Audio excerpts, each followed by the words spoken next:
Welcome to the Chiwi Journal Podcast. I'm your host, Camellia Yang. My guest today is Ron Rivers. I met Ron because of my previous guest, Tom Morgan. He introduced me to talk with him and read his book, Self-actualization in the Age of Crisis. I found it very fascinating. So we talked about some major topics he covered in this book related to self-actualization, SpiritDAO, societal transformation, and unexplainable experience. I hope you enjoyed this episode.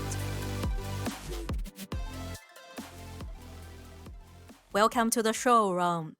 Thanks for our mutual friend Tom Morgan's introduction and let me know your works and meet you online and schedule this podcast interview. So welcome. Oh, thank you so much, Camilla. I really do appreciate it. And yes, a special thank you and shout out to Tom Morgan for making the introduction. Do deeply appreciate it. That's good. So why not we start with your motivation to write this book? I know it's a very thick book and full of very deep information. So what motivates you to write it? And can you give me an introduction about your book? Yeah, Camilla, I really appreciate that. Thank you. So the book, brief introduction, is titled Self-actualization in the Age of Crisis. And the book develops new frameworks of meaning and value informed by cosmology and physics, essentially binding spiritual renaissance to systemic reformation, which I argue is necessary for collective transcendence. And the motivation is kind of deeply intertwined with my personal history. So I have spent a significant portion of my time and my efforts, both productively and personally, in the nonprofit, social impact, kind of organizing activism world. I've, for quite some time, been kind of trying to create change through the legal available vehicles. So essentially, the available vehicles for change, like government, law, etc. I've run for political office. I've done a lot of local organizing, and essentially, what I had learned through that journey was that all of the available vehicles for change resist it by design. So when we think of the larger kind of crisis, right, and I say age of crisis, that refers to what's commonly referred to as the meta crisis. I evaluate it from kind of 6 distinct verticals. But ultimately, I realized that I was really envisioning and working towards broad systemic change, right? Changes in the core institutions governing our relationships. But I was trying to do that within a framework and within a system that resisted it at all fronts. So that was ultimately the book was kind of an attempt to create an alternative, because I would argue that our problem is not that we're here, right? In this moment of, is like this paradox of being alive now, right? It's like the best time ever to be alive. But at the same time, we're surrounded by crises, any one of which would be bad enough, but collectively, are fairly existential. And I think the problem is not that we're here, but that we've lacked alternatives. So in many ways, self-actualization in the age of crisis develops a framework of an alternative spirituality framework, which in turn kind of informs the approach to kind of how we envision the future, our frameworks of meaning and value, how we interact with each other, which kind of inform the larger kind of individual and then systemic project. Yeah, I noticed that you title it self-actualization. I know this word has been used in so many spirituality communities. It's kind of a misunderstanding now. I wonder what's your definition for that? Because so many people just say we just need to keep improving, like to perfection. But what's your understanding and definition for this word? Yeah, Camellia, that's a great insight. I totally agree with you. So I think that we actually redefine. So let me provide a little bit of context. Right, many people, I think, when they think of self-actualization, they primarily focus on the psychology and science behind what I would argue is individual actualization. So the development of ourselves, right? In many ways, drawing from Abraham Maslow's theories. Quick fun fact, there's a lot of people talk about Maslow's hierarchy of needs, but Maslow never suggested a hierarchy of needs. His books don't reveal that, right? It's these overlapping bell curves. So in the book, we redefine, in alignment with what cosmology and physics tells us. So there's kind of some core foundational principles that we are rooting our spiritual authority in. We're kind of returning it to nature based on like what modern cosmology and physics is telling us is the nature of reality. And to that end, we redefine the self to more accurately represent the relationship between an individual and their circumstances within a given moment. So it recognizes that while each of us obviously possesses the power to kind of redirect ourselves, and we kind of need a certain foundation to be able to do that, at the same time, so much of who we are, what we think, what available options to us, the way we perceive the world and others, is in direct relationship to the circumstances we are surrounding ourselves by, right? And in many ways, that kind of extends deeply into like birth lottery, right? The event chains in our life, for the most part, are far out of our control. Now, we do have opportunities to kind of direct that flow, but ultimately, that's how I would define. So when we talk about self-actualization in the book, we break it down to more accurately represent individual actualization, like the development of I, and systemic actualization, which is the development of we. Yeah, that makes sense. So in your opinion, how does the pursuit of self-actualization differs in times of crisis compared to more stable time periods? Are there any unique challenges or opportunities that arise during the times of crisis that you mentioned in the book? That's a really good question. So I would probably argue that in many ways, when we're in, like, let's say peacetime, right, when there's no crisis, or at least how about this, we could argue that the crisis itself, let's say, for example, in the book I talk about the crisis of extinction, which is the combination of the climate crisis and the mass animal die-off that we're presently experiencing. There was never really a peacetime, right? Because these things were happening, right? The aspects, the industrialization of the world, the overfishing, overforesting, over the mass production of animal meat products, right? All of these things were happening that have kind of led us to the immediate present, where, oh my gosh, we're passing this climate threshold, like Earth's ecosystem is permanently going to change now. So I don't know that there was ever really a time of kind of peace or non-crisis, but I would argue that in many ways we convince ourselves that there is, right? When things are okay, it's easy to kind of turn the eye away and kind of fall prey and kind of relinquish our power, give our power to the systems we've created. And I think in many ways, when we talk about the crisis, that at the center of the crisis is that we've surrounded ourselves with systems. When I say system, I mean anything that can be law, economics, politics, spirituality, and religion. They're creations that govern our relationships. So they dictate the way you and I perceive each other, the way we act towards each other, the way we think about each other. That's when I say system. And humanity's greatest struggle in the immediate present is that we have long been conditioned to give our creations power over us. And I would argue that they don't deserve that power, that they are of us, but not more than us. We are more than our creations. And in many ways, when we think about reimagining spirituality, and we think about kind of overcoming the crisis, it has to be about taking power away from these institutions that we've created, right? They're our creations, but we've given them, we revere them.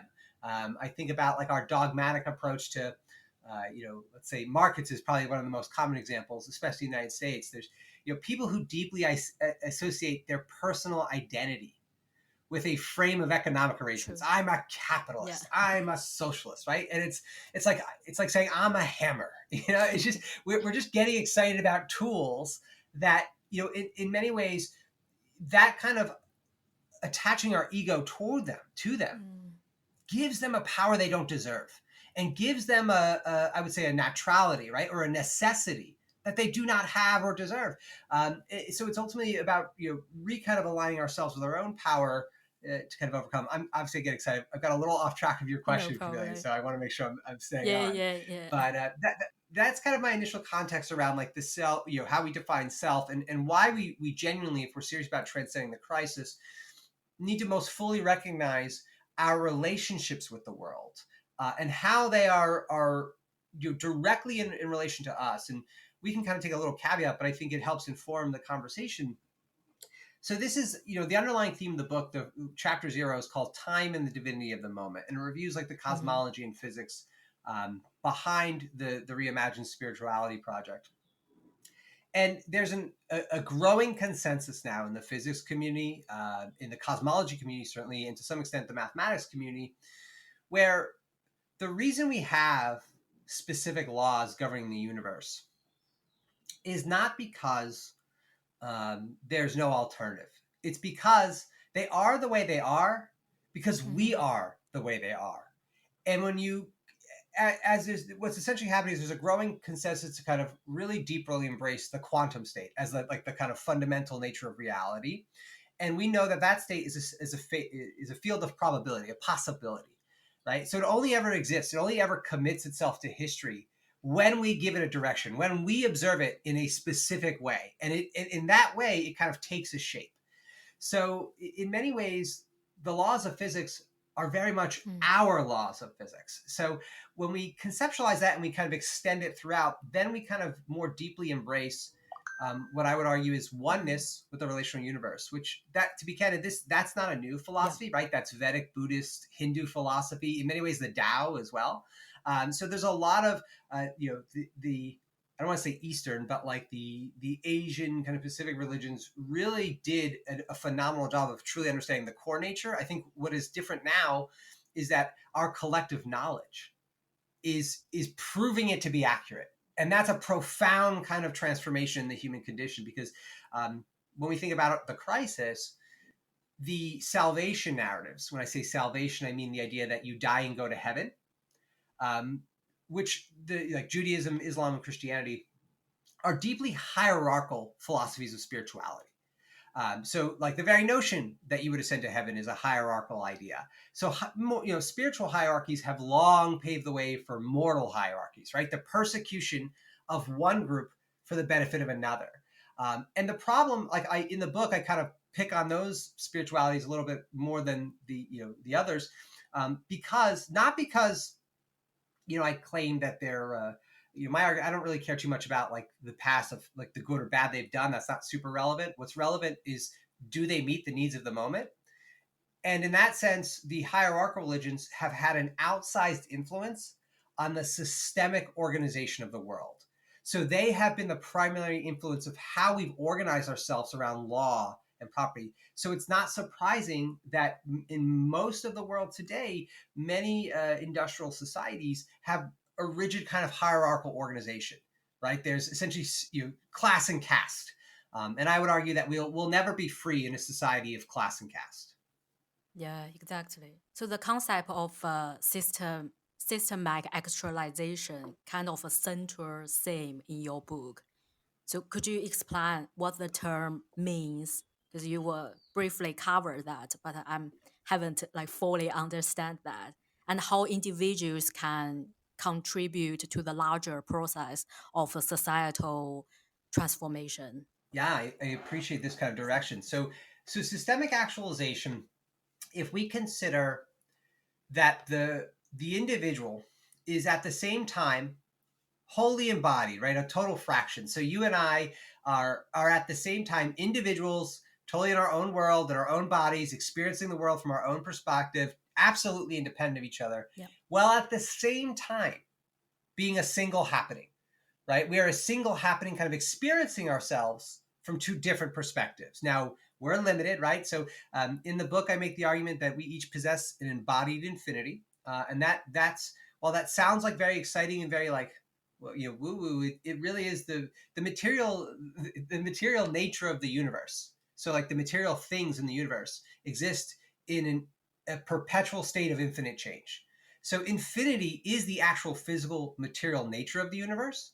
So we are both of it and within it, right? So the within is our fractional, the of it is we're the same thing. So when we genuinely embrace, like when I as an individual genuinely embrace you, as equally divine, equally whole as myself, just embodied in a different kind of orientation, in a different conscious coordinates, right? Each of us possess a space that none other can really occupy. That kind of creates a restlessness in me. That creates a restlessness because I would argue that there's a tremendous amount of imagination in the world that's trapped in the systems that we have created, trapped in, global exploitation. I think about, in many ways, the entire book is a framework about how do we free ourselves from the impact of birth lottery? Because I would argue that today, birth lottery is the most, I think it's statistically accurate to say this, that it's the most important event in our lives, right? If we were born in a specific place, the trajectory, our access and agency is completely dependent on that, because all children share in this extreme vulnerability, right? So, and I speak this as someone, so again, coming from like the nonprofit space, the social impact space, I speak this as someone who recognizes, as far as birth lottery goes, there's few tickets that were like more lucky than mine, right? White, male, United States, Northeast, tons of privilege, tons of opportunity. And it's not about like, I think there's like a growing counterculture of like anti-wokeness, but all, it's not about being woke. It's about recognizing the nature of reality. At the end of the day, like I've had opportunities. I've had, I've had opportunities, and I've even escaped maybe problems that would have been very different if I embodied a different form. Okay. So, when I recognize that, ultimately, when we think about like the greatest possible degree of success for the individual, we cannot possibly have that until we free that imagination. Because right now, only a relatively small percentage of us, collective humanity, when I say us, gets to participate in this kind of most advanced work, gets to do podcasts, gets to think, gets to read, get to travel, right? We're very, so deeply fortunate. So the question is, well, what kind of world could it be if everyone had the opportunity to imagine, right? If there weren't limitations. I think about, like if I was born in Syria 20 years ago, my entire life would have been missiles, bombs, war. I would know nothing else. So how could I possibly conceptualize the world as someone, like myself, who's born in a peacetime, luxury, et cetera, et cetera. So anyway, a little off track, but I think it's a good kind of precursor to say that when I wholly recognize your divinity, and I wholly recognize that I am most free when the collective humanity is free, then I say, okay, then we must kind of bind our spirituality to a systemic project to elevate the collective. Because, and when I say a systemic project, I propose in the book a suite of systemic rights that I title the Eight Dignities. And the Eight Dignities represent essentially just collective rights. So they're granted to the individual upon birth for no other reason than being born in the most advanced time in human history ever.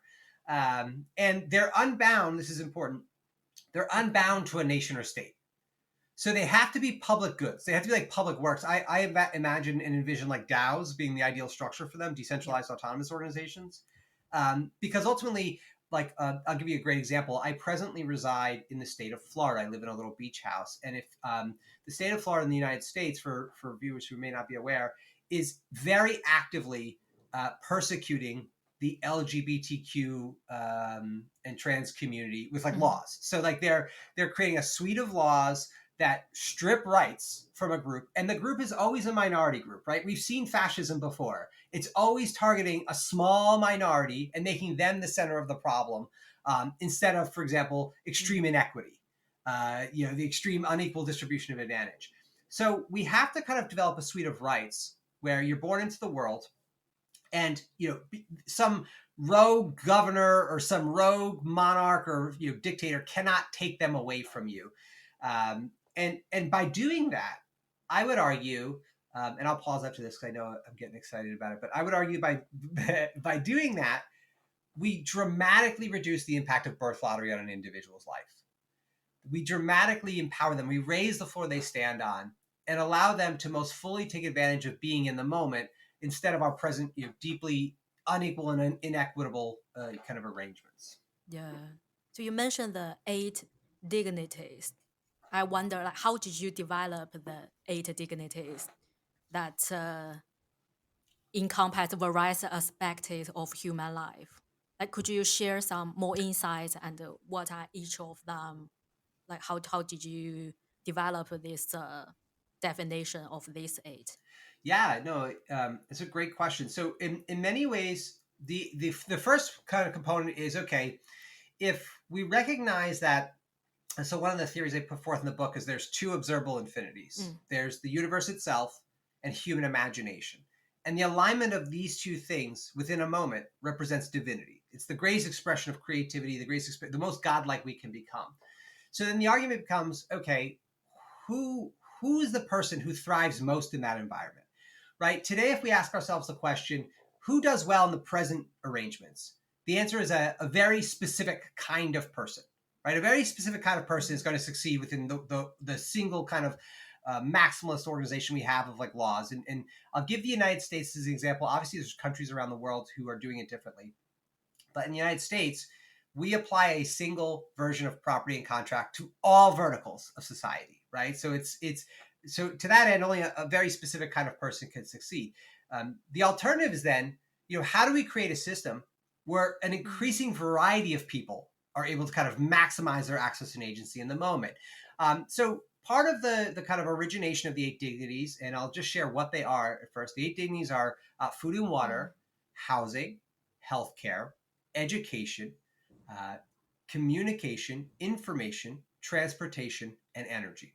And I can dive deeper into them in a bit, but those suite of systemic rights, essentially, if we kind of apply these kind of public works that globally, they allow for an individual to thrive regardless of where they're born. They allow for an individual to thrive in any direction they want. What we ultimately want to do is create a society where as many people as possible can challenge and change the existing institutions. And we don't want to, like today, there's a lot of existing legal structures in place that prevent transformation, right? So we intentionally stifle ourselves.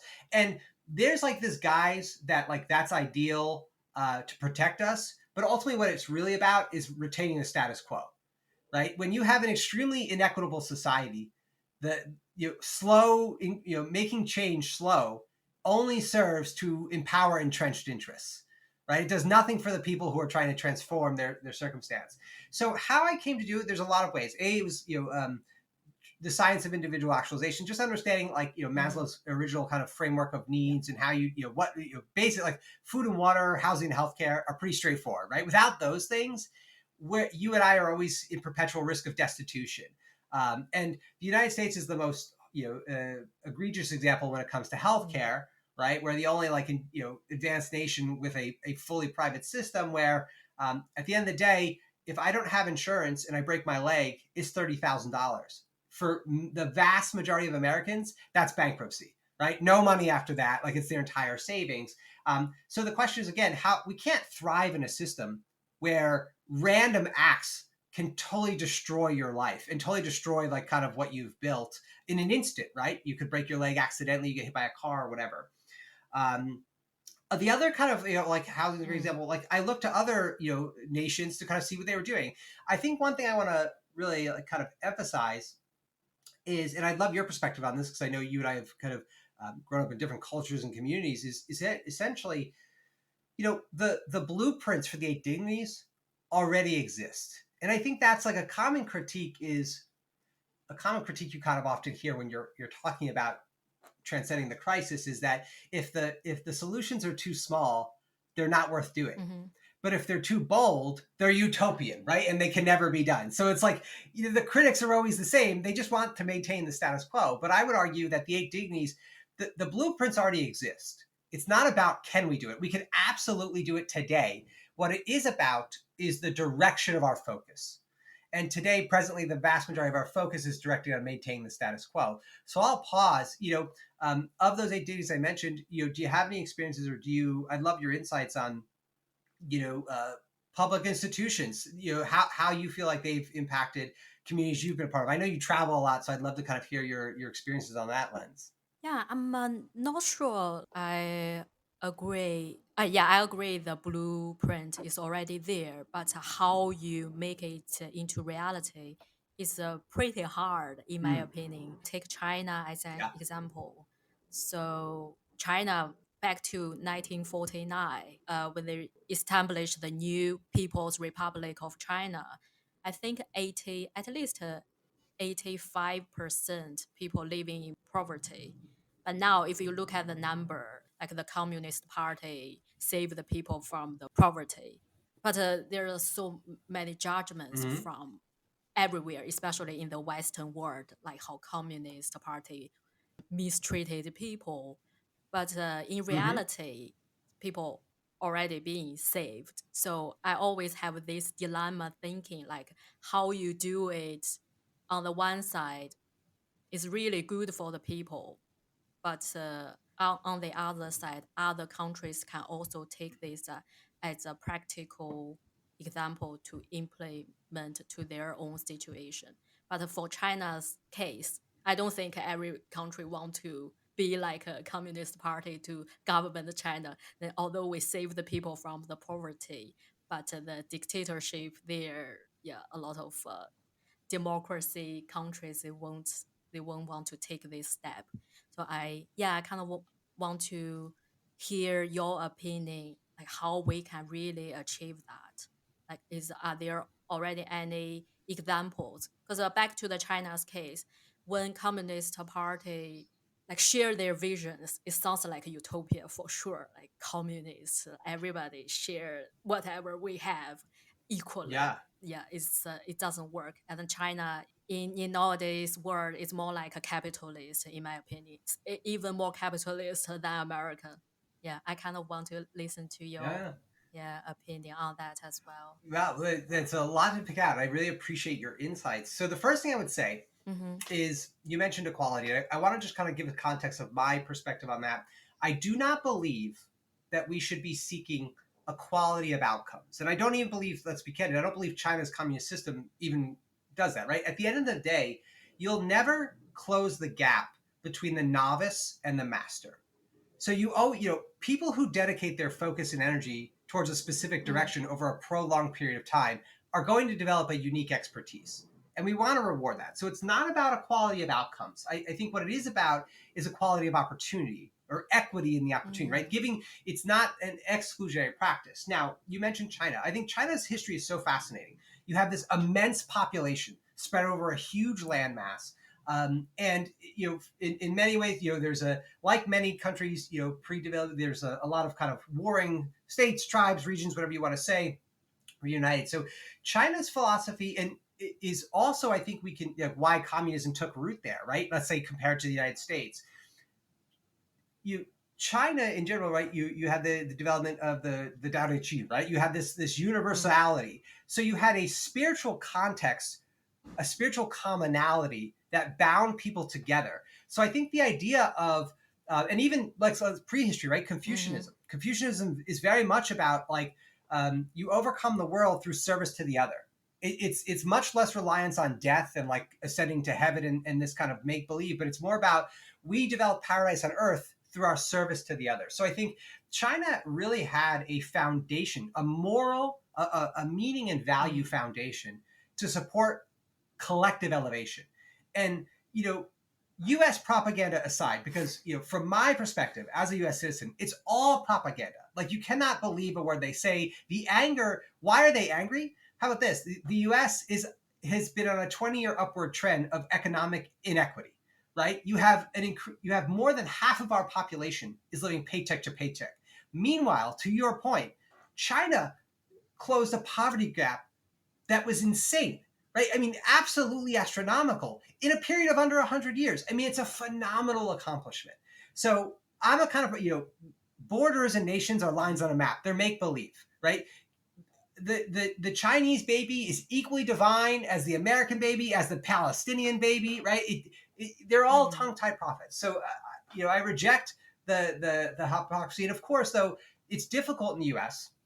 because the U.S. is let's compare, I mentioned China's kind of spiritual grounding for why collectivism took root. What's America's spiritual grounding? Deeply hierarchical religions, right? Christianity, Islam, and Judaism, in the most literal sense. The books, so mythology aside, the books are manuals of war. They're about retaking Holy Land. They're about the conversion of outsiders to make them insiders, or if they're not going to convert, like the coercion of them. the suppression of them. So when you think about like hierarchical spiritualities, they spiritually justify a staunch individualism, a staunch favoring of the insider at the expense of the outsider, right? So I think it's when we talk about, when we consider our immediate present, which is the only place we can ever consider these systems, is how they operate now, right? I think that's a lot of defenders of the salvation narratives will say, no, it's this and no, it's that. But in reality, it can only ever be what it is in the immediate present. Does that make sense? So if it's being justified for in the US, a lot of the oppressive bills against minority groups are being led by hyper-religious organizations, right? There's a direct correlation. So that's what they are. It doesn't matter what you think they are or what they're supposed to be. They are what they are in that sense. So I think that's part of when we think about like the nature of being as an infinite ever present now, all of us inherit a history. We inherit a history that we had no say in choosing. No one alive today is wholly responsible for the trajectory of the crisis. This was in motion before everyone was born, right? In our immediate present. So to that end, I like China's a great example of like how the systems can be done. Now, in full fairness, I'll give a critique, right? China is similar to the US in that I think they're a bit dogmatic about their approach. It has to be our one way. I think the future is pluralism, right? There's nothing in the history, at least in the United States. I don't know China's legal history, but in the United States, there's nothing in the history of law or like court case judgments that say that we cannot have multiple frameworks of property and contract operating side by side. So I'll give you an example, and this kind of ties into the Eight Dignities. We can talk about housing, we can talk about medicine, we can talk about energy, even like the transport of goods. They're all the same thing where these are things that we all need. Every person needs food and water. Every person needs energy, right? That's not going away. The question is then, why should we put these social verticals in a framework of law and property that add extractive layers, right? Like, why must it be purely extractive? So why should we, if we all need energy, why is energy not this global cooperative, right? I mean, we possess the capacity today, if we could imagine a world with total global cooperation, to develop unlimited energy. We can put a satellite network in space, solar panels, beam it back with microwave radiation, network all the major countries to do it, and all of a sudden you have free energy on the planet, right? Why does it happen? Because the US, as an example, needs a wartime narrative. The US's biggest export is war, right? They missiles, it's a for-profit industry, right? So it's like this is how we kind of destabilize the world to maintain our own hegemony, our own, empire, evil empire, if you will. So to that end, like when we think about the Eight Dignities, you're asking about how we do it. Let me just go back real quick with China. So like China suffers from the US in that like, I think they're a little rigid on like, it must be done this way. And if you oppose it, we will silence you, right? And you will disappear. It's the same thing in the United States, right? Like cops will shoot you in public in the United States, especially if you're a black or brown person, forget it. Like your risk of dying to a cop encounter is immense. And that's not to say, again, I'm not trying to be generalizing and saying all cops will do this or, et cetera. But the point is,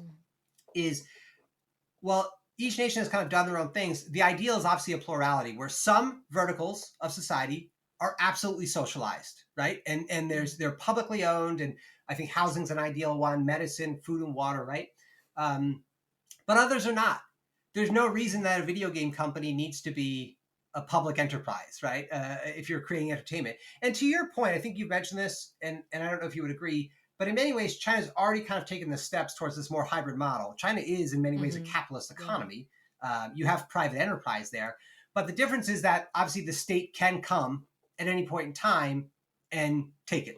And in the US, you have like a greater degree of protection for that. So I think, that's one challenge that I think many people are concerned about, when they critique China's system, is that the state does have an immense amount of power just to like stop you like that. And again, that is very similar to the US, although a very different approach, but it's very similar in the way they diminish challenge and change, right? They diminish alternatives. And I think that is not ideal. I think we want to have a society that's kind of as frequently as possible redefining itself, because that is the nature of the universe, right? Change is the single truth. In an infinite material reality, the only thing that's a constant is change. And we could even say all of our knowledge is bound to it, right? Because we live in a universe of sequential universes. So after this universe, there'll be another one, and all of our information will be lost. So I've kind of gotten obviously very excited about your kind of points, but I'll kind of bring it full circle. The way we do it, how do we do it? I think it has. That's why I mentioned the DAOs. I think it has to start from like public works. It can't be bound to a state. So like we can't count on China to do it, or we can't count on the US to do it. You could imagine a future, probably not in the next decade, but maybe in 50 years, where the US and China like bury the hatch. We say, hey, we're all human. We have like these things that we have to overcome.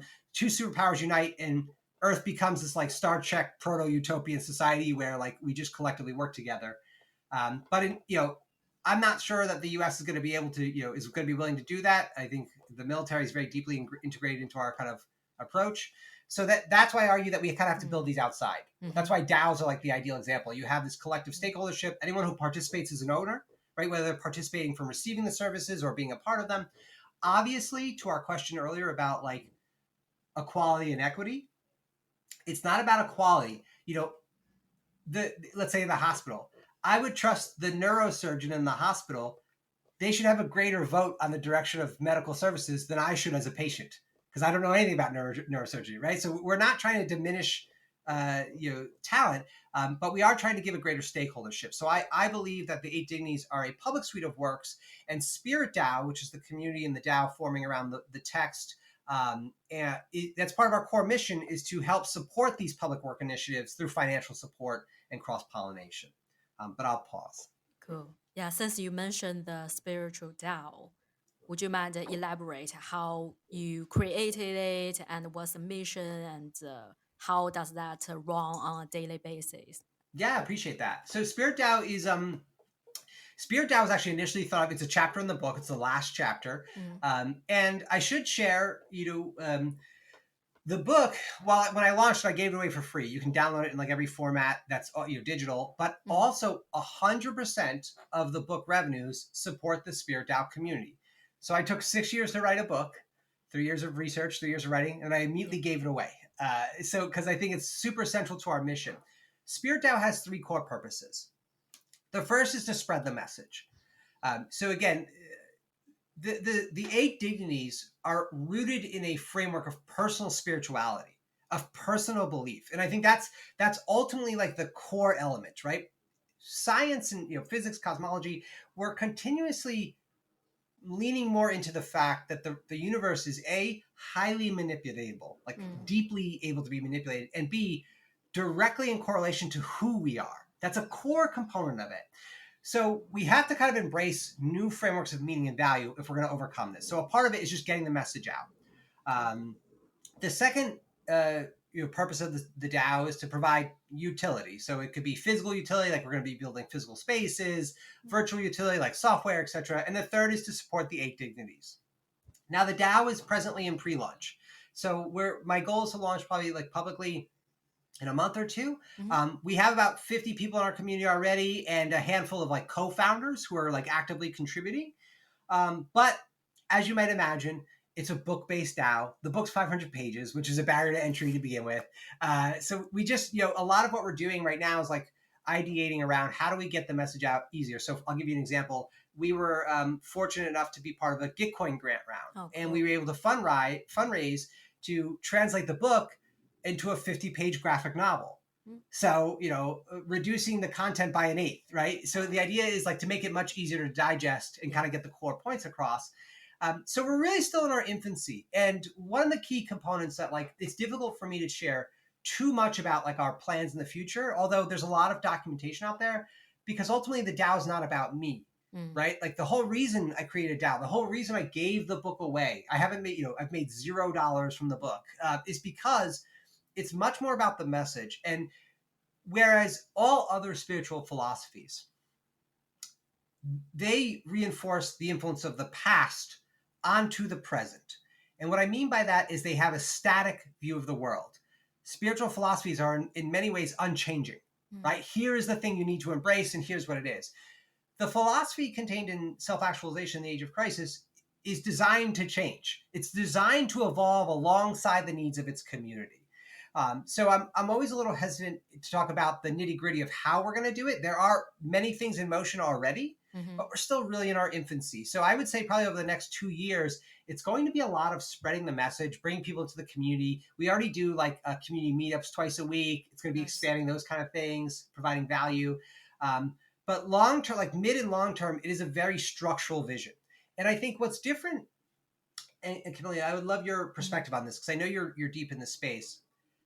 What I find a lot of the conversations around the meta crisis and kind of transcending the crisis they fall into a very philosophical, big brains talking over one each other. It's a lot of talk. SpiritDAO is very action oriented. My background is like an organizer in the nonprofit space. That's just the way I think of the world. I understand that you have to build local power. You have to be like, power doesn't come from talking about it and over analyzing. It comes from like boots on the ground, doing the work and connecting with people.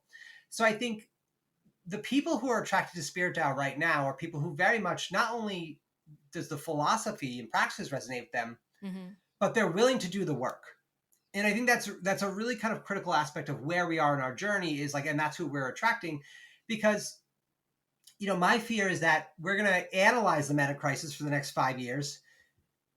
And meanwhile, we're just, furthering ourselves into oblivion. We're further kind of falling down the hole. So SpiritDAO is, again, it's a framework of an alternative. And going full circle back to my original state when we started, it's the problem is not that we're here. It's that we haven't had an alternative to organize ourselves around. So here we present an alternative that is both spiritual, the root meaning and value that guides our relationships with the world, is also systemic, right? The systems we surround ourselves to most fully, embrace our access and agency and our capacity to act within the observable infinities. Yeah. So based on my experience with a lot of Web3 and DAO, I feel like there's a lot of talkings. And we all say we need to create a community of sense of belonging.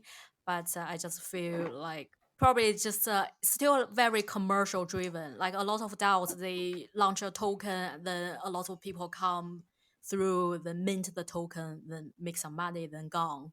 I think you probably read Balaji's The Network State. Yeah. So he mentioned the one commandment for each community, each DAO. You just need one mission. Then everybody stick with that. That would be easier to take the action because you won't confuse the people. And that one commitment shouldn't be very commercially driven one. So it's more like a value driven. So I think your DAO, as you mentioned, is all people read your book, then join the DAO, or they want to support your idea. So I think that would probably in the beginning it's hard to gather large amount of people join, but eventually you probably have a strong foundation than those like token driven DAO. Yeah, well said. I agree completely. And so to your point, first thing I want to mention is you're spot on with like the vision. That's exactly how, it's not my DAO. I'll just make that correction. It's SpiritDAO's DAO. Like I own and have no more power than anyone else. But to your point, it is our vision is a slow, intentional start, right? It's more about the quality of alignment with our mission and values than it is the quantity of members.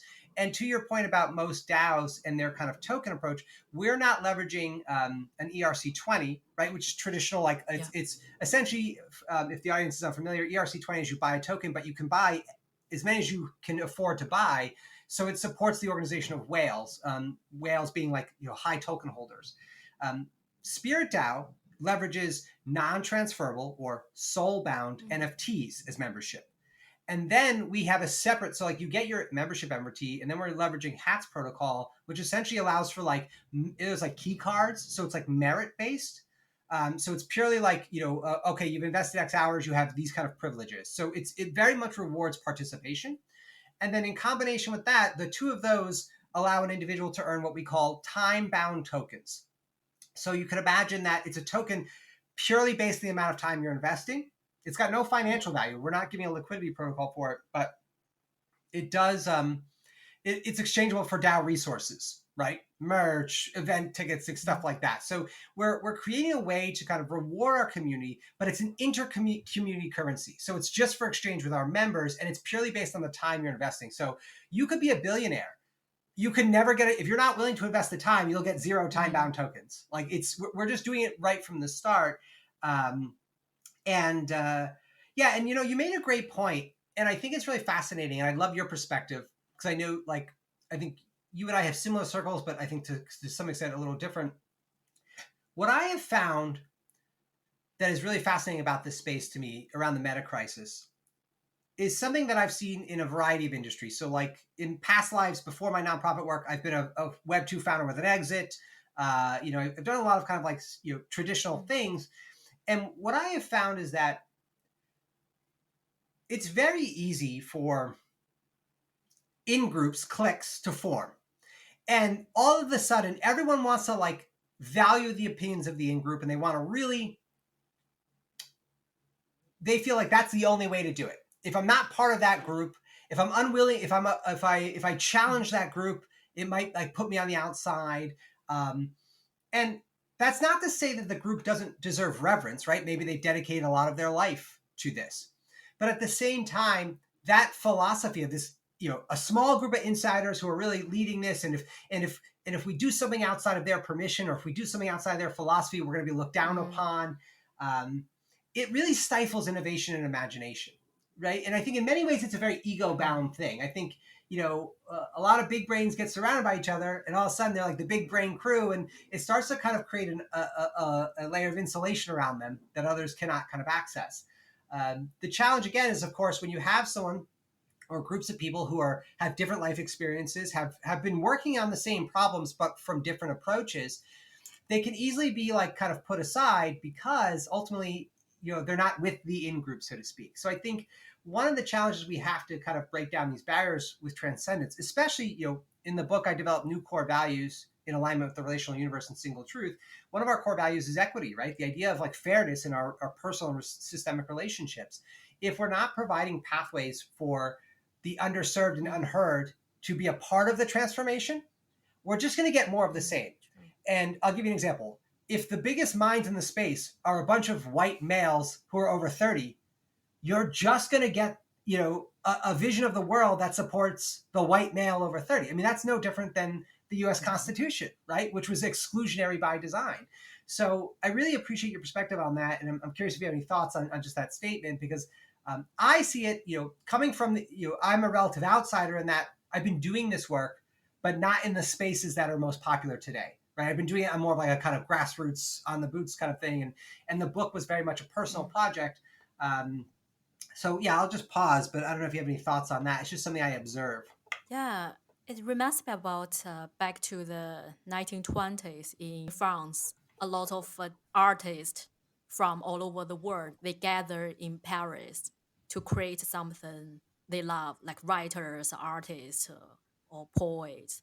So I feel like we need to create something like that. The environment attract diverse people. Why I choose Lisbon as my base at the moment, because there are so many international people gathered here with all the creative ideas and very young and ambitious energy here. So every time I deal with them, I feel like, okay, we can actually do something together. I think we kind of lack of this ability to create the either physical or online environment like that to attract the people with diverse background. Because a lot of private club, they only, like what you mentioned, only white guys over 30s like founders. So yeah, that's my initial thought after listening to your talk. I'm never a believer of one person can be a hero then change the whole world, like the superhero hero story. No, I do believe a collective thinking, and we do need more diverse brands to work together, like what they did in Renaissance and what they did in Paris in the 20th century. So yeah, I think there's a term to describe that, genius or something. Yeah, I can't remember the term, but yeah, I think also DAO would have this ability, because online you can track people Yeah. even from Nigeria or China or New Zealand. They all gather together. If they all have this vision and you have this environment to encourage them feel safe to share their ideas. They could do something remotely, and in the end, they will gather in real life, do something, yeah, make the change. Yeah, totally aligned with your vision. And so, kind of 2 points of interest. You mentioned like the narrative of like the genius coming to save everyone, right? And I think that's like the monomyth. That's like Joseph Campbell and like the hero's journey. And I think that's a very part of our culture. But in reality, that's never been accurate, right? The most profound changes in human history have always been around cooperation and collaboration. There's never been a hero who single-handedly saves, it's never been that ever. But that's the fantasy, right? That's the fantasy. And I think especially in America, which is the most in my argument, the most propagandized country in the planet, you're constantly fed those narratives from when you're a little kid till you grow up. So it's no surprise that like hyper individualism is like central to our culture, because we're fed this narrative where like it's always the megastar who fixes everything and everyone else is just an NPC, right? They're not part of the game, which is not accurate.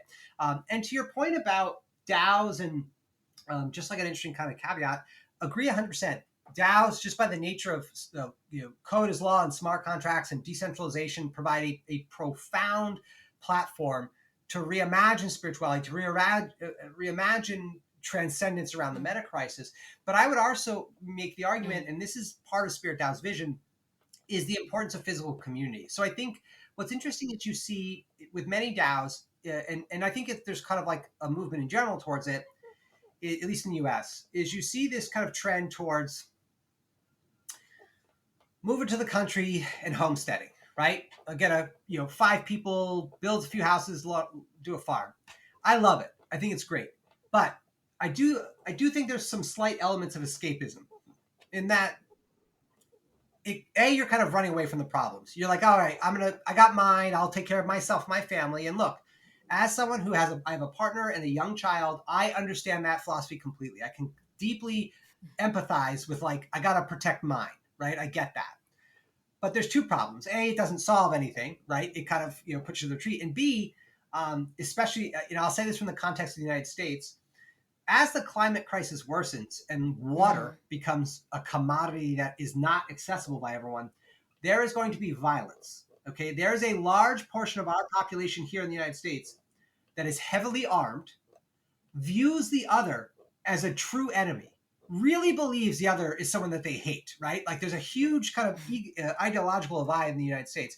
So I don't think for a second that they're going to hesitate to take up arms and take resources when is necessary. And to that end, I would argue that the commune has no protection against the horde, right? The horde will come and overrun the farm. So I think with SpiritDAO, I'll share, our vision is to create physical community. I think that's very important when we think about transcendence and kind of building the infrastructure we need for like a global kind of realization, a global cooperative. But the way we're doing it is a little different, where we want to like target a municipality, buy a large property, build a community center, and then provide relocation grants. So if you want to come live with us, we have our center. It's it's where we work. It's where we gather. It's where we, do events and all that. But we want to encourage people to move to that community, because ultimately, so again, from my background, I believe in local power. I think you need municipal power municipal power in the United States, which is like local laws, to develop. Like you can imagine, the Eight Dignities is a great vision, but if you don't create a prototype at a local level, no one's going to believe it, right? So but we can certainly, within the immediate present, we can certainly build a town or encourage a town to have collective energy purchasing for green energy. Have a collective like community farm or a large infrastructure like that. Have public housing that belongs to the community, right? No one owns it. It's you can kind of be a part of it. So I should say no one owns it, but everyone owns it. It's kind of like the theme. So I do strongly believe in DAOs provide us, to your point, the ability to kind of globalize our work and efforts. But I think ideally, the most successful communities are going to be the ones that do encourage local commune. I think one other quick point is that it's a challenge, is that, and I think we're seeing this today, there's an upcropping of like these communal living spaces. But the problem is there's no shared philosophies around meaning and value. So you have a lot of conflicting people with conflicting ideals. So it kind of runs into the same problem as renting an apartment. You know, you may not like your neighbor. Your neighbor may not believe the same things you do. And I think if we're not aligning on meaning and value, which is ultimately, I would argue, is the heart of the meta crisis, is we have specific frameworks of meaning and value that influence our thoughts and our actions in a very specific direction. And until we can redirect that kind of trajectory, we're trapped in the same. So I think when we start, like, and this is to your point about Balaji, right? Like it's, when you have a value credo, when you have a suite of values that the individuals embrace, and to be candid, embracing them is part of entry into the community.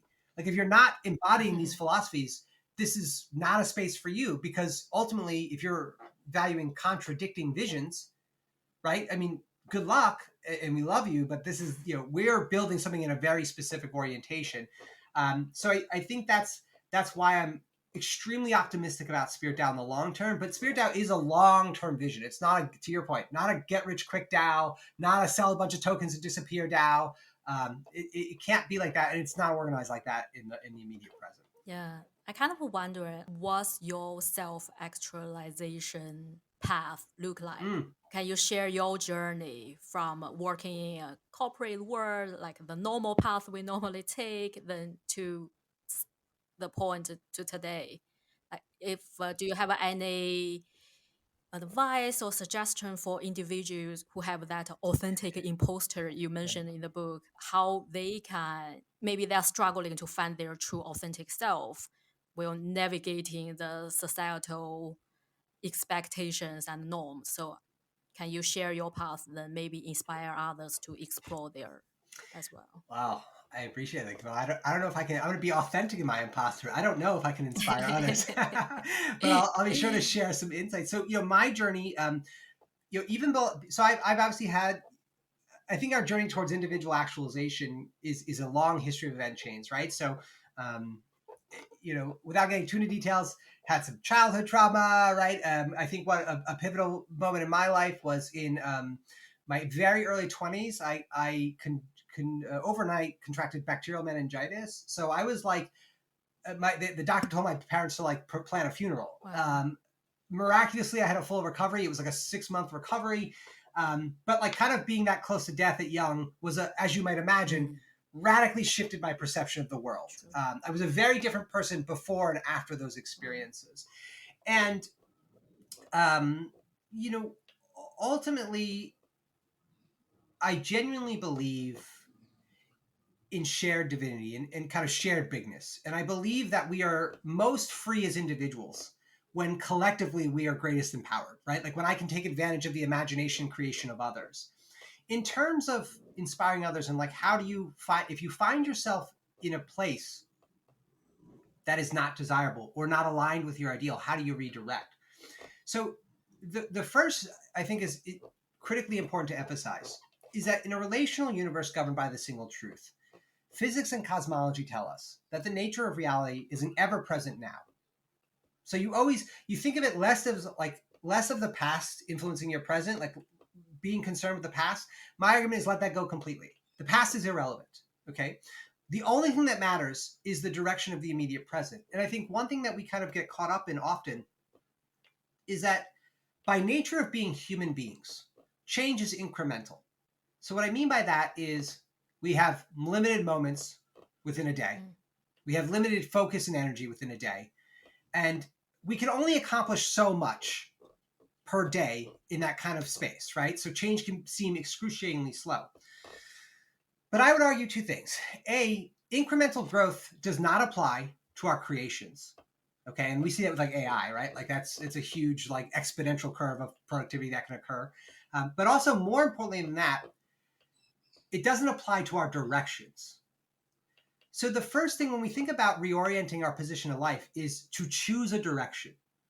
Because choice in the moment is the greatest expression of divinity we can have. It's the alignment of imagination, the infinity that we embody, and the universe itself. And in many ways, choosing a direction creates an anchor point that we pull into the future, into the present, excuse me. So, when you think of the nature of time and the human experience of being time, it's not about going to a future. It's about pulling a future into the present. Okay. So that's the first kind of conceptualization, is embrace your power of A, letting go of what does not serve you in the past, and B, reorienting your direction, because your direction can be exponential. It could be a right angle, right? Like that's what matters most, is where are you directing your focus and energy? Because in a relational universe governed by the single truth, the very act of directing focus and energy towards something is an act of becoming. We become these things that we direct our focus and energy towards. And in many ways, they become us, right? Our influence on them points them in a specific direction. I could tell this could be a whole other, like, kind of like, to be candid, like a lecture. Yeah. So I'll just say, like, if you're looking for an alternative, be sure to check out the book, because ultimately choice, our available options, our available directions for choice are always going to be limited to our conceptualization, to our knowledge. And all of us, if we're being authentic in our imposter, all of us are dealing with incomplete information, right? The vast majority of happenings in the world are out of our control. We as individuals control a very small fraction of it, but it's a very powerful fraction when developed over time, right? So what's important is that, like, we choose directions that help us develop mastery, that help us cultivate ourselves and our own powers, and in turn project those values out into the world. So self-actualization in the age of crisis provides a kind of plug and play framework. It's a new orientation of values. And what I want to emphasize, and this is, all religions are spiritual technologies, but what they all share in common is people choosing to believe them, choosing to embrace the values. And it's no different with self-actualization in alignment with the single truth and relational universe. It is about a choice. It is about recognizing where we are in relation to where we want to be, and then identifying which path most ideally brings that future into the present, right? Makes it a known future.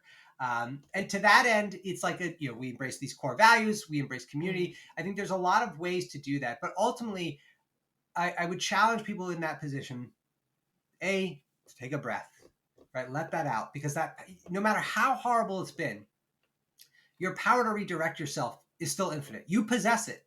Even if you don't believe it, you do. But there is a kind of a core element of will involved. Now, I also want to just share briefly in this context, so I'm not being insensitive. Some people inhabit circumstances where they don't possess the access and agency to most fully embody what I'm explaining, right? If you're trapped in a perpetual cycle of work 3 jobs to just pay the rent and eat, it's very difficult to think about reorienting your spiritual priorities, right? Because you're stuck in this survival mode. So I think for many of us, I feel this very deeply in a personal level.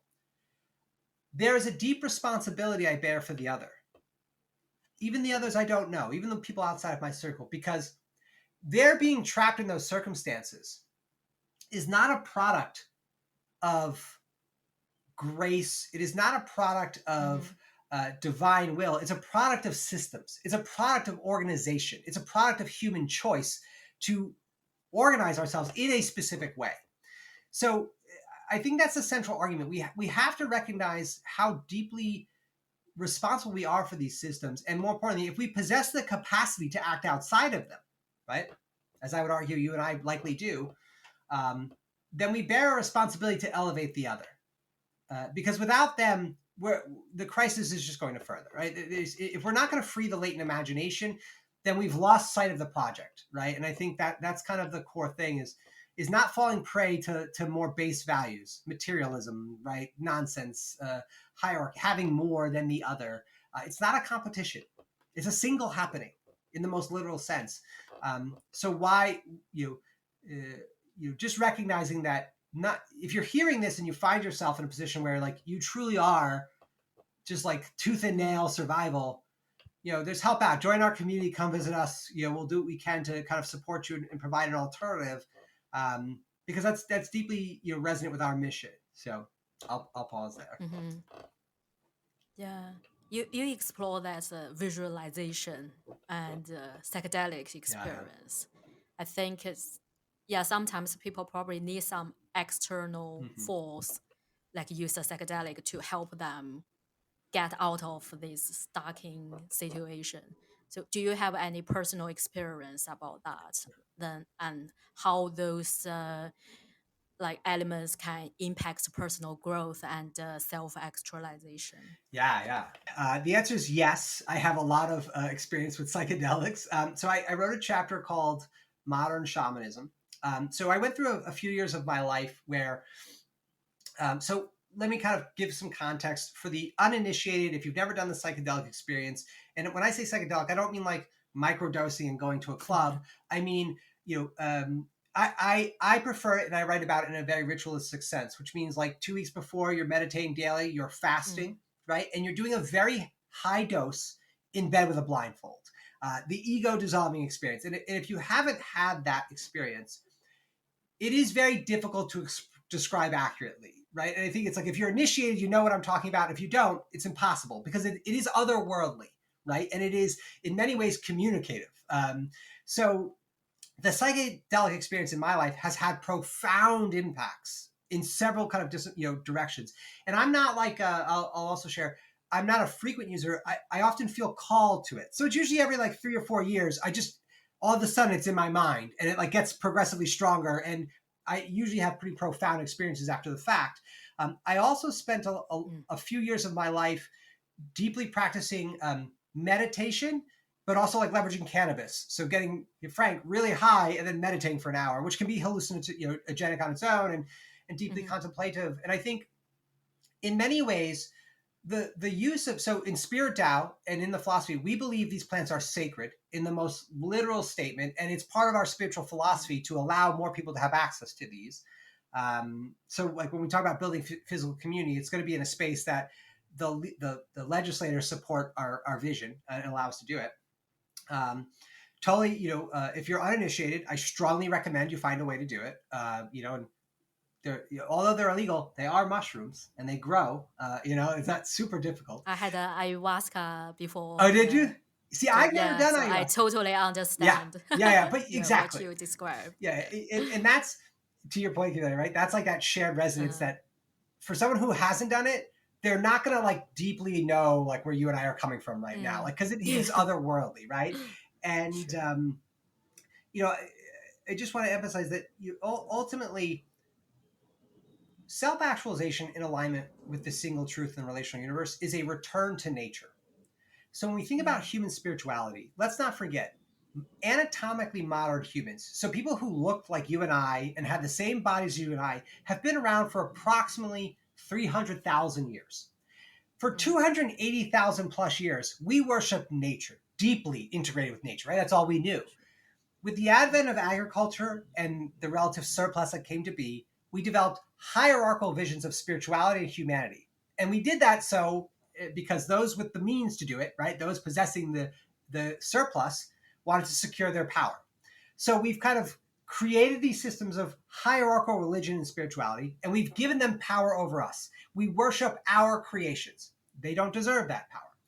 In many ways, self-actualization, by grounding in alignment with the single truth of the relational universe, grounds our spiritual philosophy in cosmology and physics. It is a return to nature, right? So the use of psychedelic plants, of hallucinogenic plants, is very much aligned with that philosophy. And it's, I think of, I don't know if you're familiar with Terence McKenna, but he makes the stoned ape argument, which I think is a very strong argument that part of the reason, like there was a period in humanoid evolution where like our brain size has doubled in a very rapid period. And he argues that it's from the prolonged use of psychedelics over time that eventually kind of coalesced into a higher order consciousness.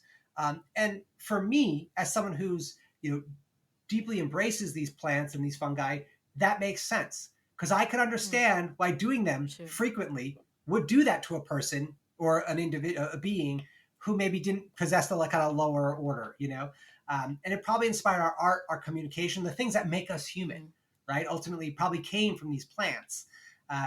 So yeah, deeply embrace them. It's not. I don't.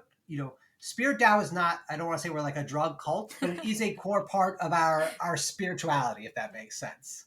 Yeah, that's cute. I don't know how much time you still have because I know you have another arrangement. I have about 20 minutes. Okay. Have you encountered any supernatural phenomenon or numerous spiritual Oh experience, yeah. like that not make sense to your Oh my rational gosh. mind. Yeah. Oh, you're the first. I'm so excited, Camilla. You're the first person to ask me about this. So yeah, there's a there's a Because I encountered several times. So before I was like, oh my God, that's scary. What's going on? I couldn't find any explanation. But after my psychedelic experience, it's kind of opened the door to me. I know, oh, there's yeah. the different dimension of the world. So everything makes sense. Yeah. But I want to listen to your experience and Yeah. yeah, very curious Well, about that. deeply appreciate that. So there's a chapter in the book called Synchronicity and Premonition. So ultimately, what's really fascinating about that question is over the past, now at this point it's been 7 years because the book's about 9 months out, but it's been about a 6-year journey of exploring this. And what's really fascinating to me is that my observations of synchronous moments and premonition, which I'll define in a sec, have increased through my exploration of time and the nature of being, which I think is a really fascinating correlation. I don't want to say it's causation. It's just a fascinating kind of, and it's, let me be candid. I did my first psychedelic experience almost, 18 years ago at this point. So it's not like I did psychedelics for one time and I'm like, oh my gosh, this happened. There was a prolonged period of time where I was doing them and, life was normal, but recently, and so the answer is yes. There's been several kind of occasions, and I'll give some examples, and I'll talk about like how I experienced them. Yeah. So there was one time that stands out that's really, really profound. I was not on any drugs at the time, and I was walking my dog, and it was like all of a sudden the world changed. I don't know how to describe it. It was like I was on a psychedelic experience, but I was not at all. But like there was a synesthesia where like the patterns were evident and they were immense and they were everywhere. And it's like the leaves were blowing, the birds were chirping, the water was moving, the wind was blowing, but with intention. It was all a thing. And what was really fascinating is it lasted for 2 weeks. It progressively decreased in its intensity, but that's just one example of kind of like a premonition aspect. Premonition is kind of like the idea that we possess the capacity to create known futures from the quantum state before they exist. And I would argue that a known future is the past. So the idea, like, it's already past if we know it to be accurate, right? Because the future is always unknown. The moment it becomes known, it becomes an object. So our ability to kind of pull objects into place is never ideal. So what I mean by that is, like, we do not possess the power as fractional individuals to completely create the future as an object, because our very act of visualization creates interference with it, right? And at the quantum state, that matters. Like our observations matter in the trajectory of how the present takes shape. Synchronicity is like when we draw meaning from the connections of patterns that would otherwise have no meaning. And I'll give you a great example. I have 2 things that have been occurring. So one is the spider, and I read about the book in the spider. I write about the spider in the book. Started probably about 6 or 7 years ago. I was talking to my partner about this huge spider that I saw on our kitchen wall. And I went to, like, I don't kill bugs. I'm a very much like take them outside kind of person, with the exception of cockroaches. We have cockroaches here in Florida. So, and my partner hates them, so I kind of have to do it. But for the most part, bugs go outside. And long story short, we were talking about it. And then I realized what I was talking about couldn't possibly have happened. So I had this, and it wasn't a dream. This is the weird part. It wasn't like I dreamt it and woke up. It was like I had a memory that had never occurred. Now, over the next 4 or 5 years, I would perpetually see the spider. And when I say see, it's really important. When we think about a relational universe governed by the single truth and like an ever-present infinite now, there's the aspects of like the world that are kind of just going through the motions, but then there's the aspect of like taking a breath and recognizing the totality of your experiencing, recognizing that the fact that we see that bird can be in no other place but the immediate present. It has some the fact that the bird is being organized in this immediate moment in our sight of vision, that the bird and I are experiencing each other from 2 different perspectives. It matters. I don't know how it matters, but the fact that it exists is relevant. So I would see the spider in a bunch of random but deeply meaningful things. I'll give one example. In 2018, I was introducing New Jersey Governor Murphy I was involved in, I was instrumental in getting the $15 minimum wage passed in the state in 2018. So I was introducing him for like a speaking event, and I had a folded up piece of paper in my pocket, right? So it was in my inside jacket pocket. I'm wearing a suit. Pull it out. I'm in the back room. It's like 10 minutes before I go on to like give the introduction. So I'm like, oh, let me review my talk. I pull out this folded piece of paper. I unfold it. Now, granted, this has been folded in my pocket for about an hour, and it's like tight. I unfold it. So it's like two pieces of paper. And all of a sudden, I see the paper moving. I'm like, what is that? I open it up, and there's a spider on the paper. Oh, wow. Yeah. So of course I put it down and let it go. But like when that hit me, that was a moment of deep synchronicity with the totality. I'm like, oh, this is exactly where I'm supposed to be. Like I should feel, it was a real deep sense of calm. I don't know how to describe it. It was like a very felt sense of belonging. Like, oh, I understand now. I couldn't pinpoint the understanding, but I did it.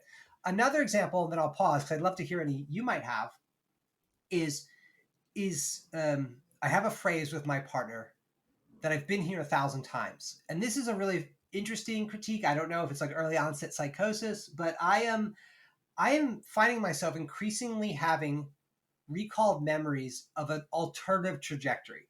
And this started about 2.5 years ago. It was the first time it happened is when we rent like a beach house. So we first moved in here about two years ago.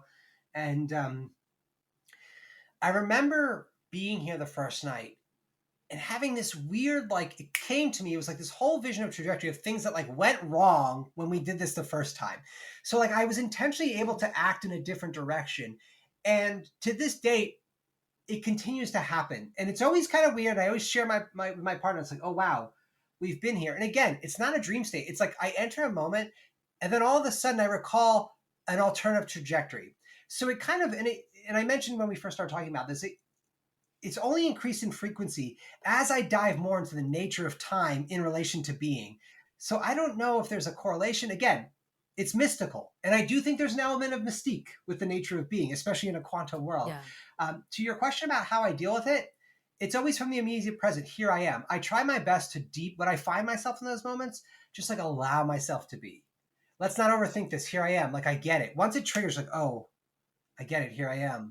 And then you allow it to be in the most natural sense and allow it to unfold because you don't want to, it's my personal opinion that you don't want to interfere with synchronicity. You want to allow it to be. So I'll pause. Please do share more about your experiences. Yeah, I do resonate a lot. I had a lot of deja vu. Like, Yeah. every time I have something replayed in reality, I feel, I've already thought this in my dream or in my brain. Yeah, so that happens a lot. And I'll share with you a very interesting story. When I was 10, my mom had a huge car crash. There was like 14 cars together, in my hometown. Oh my gosh. So on that morning, it's very interesting because normally my mom went to work, then I will say, oh, bye bye, mom. But on that day, I said, not bye, mom. That was the first time I had no idea. I was 10. I had no idea why I say that. And she was the only survivor from that car crash accident. So yeah, that's why I start to very being interested in this like spiritual exploration because I want to know like what going on that day, why I said that. So it's a kind of like a coincidence. If I said goodbye, does that mean my mom will also died in that car crash? These kind of things, like I do something abnormal or say something abnormal, it happened very frequently in my world. And every time I had some relatives or beloved friends died, I had that dream, all my teeth fall out. So I kind of know when they will die. So yeah, it's very hard to explain to people. And especially in China's context, people will say, oh, you crazy, or you're like a witch or something like that. So before I was kind of hiding this, but I always been, now I feel like, as you mentioned, yeah, I'm just being here, experience this, or although this already probably happened or I know what's going to happen, but I won't be afraid or have the fear. I'm just being here, experience it. Yeah, well Um, said. And I think thank you for sharing that with me. That's a really intense story, and I really appreciate it. And but to your point, and I'm glad that you have found that, because I completely agree, and what you say really resonates with me about, when we conceptualize ourselves as the observer, that this is just one form of inhabiting an experience, right? Like, we're an observer, but so is the dog. The dog experiences reality from a very different set of context and structure, as do we. But I think, to your point, what's fascinating about the immediate present, where in the past has not been accurate, today is accurate to say that an increasing amount of our most advanced science and knowledge is illuminating the fact that we are deeply interconnected with the whole, and it is not this separate experience, right? Your point about people critiquing you, it's because they say, oh, no way that can happen, right? It's this ultra like rationalist, ultra reductionist vision of being human. But I think what's beautiful about, again, where we find ourselves today is our most advanced knowledge is saying, no, that's not accurate. What is accurate is the deep interconnectivity, the inseparability from the observer and the mm, context of information they observe. Right? I make the argument in the book that the root of the universe is information. And information requires an observer to be relevant. Otherwise, you have mm, void. If you have one without the other, there's nothing. So totally, your story totally resonates with me. And I'm so happy we went down this path. Like it's really fascinating. true. Okay, last question. Yeah. So, what do you hope your readers will take away from your book, and how do you believe it can inspire positive change in Mm. individual and the society? Yeah, great question. So ultimately, I'll you're we've spoken about the single truth. So I'll give a spoiler alert to everyone who reads the book. In the last chapter, Mm, I talk about this. The single truth requires no believers. The infinite material nature of reality and sequential universes will be whether or not we choose to embrace it. So my objective mm, here and with the book is not to convince you that it's real. My mm, objective is to say, this is what it is. And I believe it is ideal to align ourselves with it, because the present systems, again, reinforce a static vision of the world onto the present. But nothing about the history of the universe has ever not been changing. So it's about becoming more a shared bigness in recognizing a more accurate depiction of who we are. So my mm, hope with the book is to provide an imagination of an alternative, something that I will argue personally, if embraced, will change the trajectory of your life towards a much different vision of reality and a much different kind of manifestation of what is possible. Um, and it's, again, grounded in our collective knowledge. It's not just something I made mm, up. It's not a creation. It's not, there's nothing to worship. You don't have to worship the single truth. That doesn't even make any sense. It just is. But it is a context. Ultimately, my deepest hope is that if the text resonates, if the podcast resonates, if this conversation resonates with other people, is that they come check out SpiritDAO, come connect with our community, mm, because ultimately all of us possess a responsibility, right? The path of least resistance, the path of just the same, is the crisis. It is only getting deep, is only getting worse, right? Everything about what we're doing, we have record-breaking heat waves. We have the ice caps are not forming this year, and at the same time, we're drilling new oil permits. mm, If we do not develop an alternative framework of meaning and value, the present domination philosophies that kind of rule the world will continue to drive us towards the crisis. So you have a choice, right? We all have a choice as individuals, as fractional observers, as the unique conscious yeah, coordinates. We can let it happen and unravel, or we can make an active effort to redirect ourselves. I don't mm, promise anything, right? I'm not a guru. I'm not here to give you to make false promises. All I'm here to say is that if you're willing to work, I'm going to do that alongside you. And I believe mm, collectively we can transform the world. I believe collectively we can redirect ourselves. We can reorient ourselves with nature as it is. And I believe genuinely that when we accomplish that vision, it will unlock an aspect of our humanity that is profoundly powerful, much more than mm, anything we presently recognize. But it's going to take work, right? It requires effort. There's no escaping that. Choice is divinity in the moment. And we have to exercise that. And the final thing I'll conclude on when it comes to like participating, let go of the false ideal of neutrality. There is no such thing as being neutral.